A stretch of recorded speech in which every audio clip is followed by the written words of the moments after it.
நான் நல்லா ஓவியம் வரைவேன். என் நண்பன் ஒருத்தர் தான் நல்லா ஃபுட்பால் விளையாடுவான். நாங்க ஏன் பண்ண சொன்னா, நீ டிராயிங் போட்டு என்ன தயார போற? ஃப்ரெண்ட் அப்பா என்ன சொன்னாரு, இனிமேல் ஃபுட்பால் வேணா காலை உடச்சிடுன்னு பேசினாரு. ஃபுட்பால் விட்டுட்டா படிக்க போகணும்னு சொல்லிட்டாரு. நானும் படிக்க வந்துட்டேன். 2 பேர். நான் இப்ப டிராயிங் போறதுல அவன் ஃபுட்பால் பார்த்ததும் கிடையாது. இதுக்காக எங்க அப்பாவை நான் குறை சொல்ல முடியுமா? அப்பா என்ன சொன்னாரு, குடும்பத்துல யாருமே ஒரு நல்ல பொறியியல் டிகிரி வாங்கல, நல்ல படிப்புக்கு வரல. நீயாவது படிச்சு வந்தனா குடும்பத்துல கூடிய தங்கச்சிங்க தம்பிங்க உன்னை பார்த்து நல்ல படிக்க வருவான். நீ ஒரு நல்ல வேலைக்கு போனா அவன் அந்த வேலைக்கு வருவான். அதனால படின்னு சொல்றாரு. என்னுடைய திறமையின் மேல அவர் குறையல்ல, என் திறமையை அவர் இழிவுபடுத்தவில்லை. எனக்கு எது போக்கஸா இருக்குன்னு அவர் பேசினார். என்னோட நண்பனோட அப்பா தான் பேசுறாரு. அவர் நாங்க தென்னைமரம் ஏறணும், பனைமரம் ஏறணும், காடு ஆடு மாடு மேய்ச்சி பொழைச்சோம். நீயும் விளையாடு போய் நாளைக்கு உருப்படாம போயிட்டா என்னடா பண்றது? நல்லா படிச்சு டிகிரி வாங்கினா குடும்பத்துல எல்லாரும் மேல வரணும். அவங்க அப்பா சொன்னாரு, கால் உடைச்சிடும் சொன்னாரு. விளையாண்டால் கால் உடைப்பார்களா என்று அதுக்கு கட்டுரை போட முடியும் அவங்க அப்பாக்கு எதிரா? ஏன் மெஸ்ஸி வரவில்லையா? ஏன் ரொனால்டோ வரவில்லையா? ஏன் மைவா வரலையா? அவர் வரலையா? அப்புறம் உட்காந்து தொண்டதண்ணி விட்டு கத்துனா பைத்தியக்காரன் பாப்பமா இல்லையா? அவங்க காலத்துல என்னையா இருந்தது? அன்னைக்கு ஃபுட்பால் வேண்டா ஒண்ணும் பண்ண முடியாது. மெஸ்ஸி எல்லாம் இன்னைக்கு பார்த்தேன். அன்றைக்கு என்ன நிலைமை? அதுல அவர் பேசினார். உடனே அதுல இருந்து 2 வரி ஊறி விட்டு இப்படி சொல்லிட்டாரு இருக்காங்க.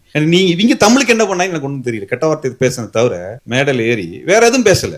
இப்படிப்பட்ட ஒரு பின்னணியில பெரியாரை புரிந்து கொள்வதற்கான வழிமுறை இதுதான். நீ இப்படிதான் புரிஞ்சுக்கணும்னு சொல்லலைங்க. இப்ப என்ன, அந்த விடலைத்தன வயசுல, அதாவது இந்த 15 பருவம் டீனேஜ்ல ஒரு பிரச்சனை இருக்கும். அப்பா அம்மா என்ன சொன்னாலும் தப்பா இருக்கும் அந்த பசங்களுக்கு. அப்பா அம்மாவை கேள்வி கேட்கணும். அப்பா சொன்னா மறுத்து பேசணும், அம்மா சொன்னா மறுத்து பேசணும் என்கிற உணர்வு இருக்கும். அது புரியறது கொஞ்ச நாள் ஆகும். அது ஒரு முதிர்ச்சி வருவதற்கு கொஞ்ச நாள் ஆகும். அதுக்கப்புறம் தான் புரியும் ஏன் சொன்னாங்க, எதுக்கு சொன்னாங்கன்னு. எங்க அப்பா சரியாதான் சொன்னாரு அப்படின்னு நான் புரிஞ்சுக்கிற போது, நான் எங்க அப்பா தப்புன்னு நினைச்சேன் தெரியுமா? அந்த வயசுல ஒரு பையன் எனக்கு இருக்கும், புள்ள எனக்கு இருக்கு. அது பத்தி எல்லாமே தப்பா பேசுற அப்படின்னு சொல்லி, நான் எங்க அப்பா கரெக்டா தானே சொல்லியிருக்காரோ, அப்பா போய் சொன்னாரு கரெக்டா தான் சொல்லியிருப்பாரோ அப்படின்னு நம்ம நினைச்சிட்டு இருக்கிறப்ப, உன்னை எல்லாம் அப்பா வச்சு நான் என்ன பண்றது, ஒரு புள்ள எனக்கு பேசி. இதுதான் சைக்கிள். இது அந்த மாதிரி விடலைத்தனமான பசங்களை வைத்துக் கொண்டு அரசியல் செய்வதுதான் இங்க சீமானினுடைய அரசியல். அவருக்கு வேற எந்த இலக்கும் கிடையாது. அவங்களுக்கு என்ன, எல்லாத்தையுமே வந்து கிண்டல் பண்ணுவது. ஏன்னா அது வரைக்கும் அப்பா அடிப்பாரு, உதப்பாரு, சாக்லேட் சாப்பிடக்கூடாது, இந்த ட்ரெஸ் போடக்கூடாது, இங்க ஓடக்கூடாது, ஒடியாரக்கூடாது, எந்திரிக்க கூடாது, எத்தனை கட்டுப்பாடுகள் போட்டுக்கணும். அது மேல கோவம் இருக்கும் அந்த பையனுக்கு. அதை பயன்படுத்தி கொண்டு இந்த சமயத்தில் இந்த 15 பருவத்தில் யாரோ ஒருத்தர் வந்து உங்க அப்பா இருக்கிறதுல கேவலமானவர், கெட்டவர், மோசமானவர்னு ஒருத்தருக்கு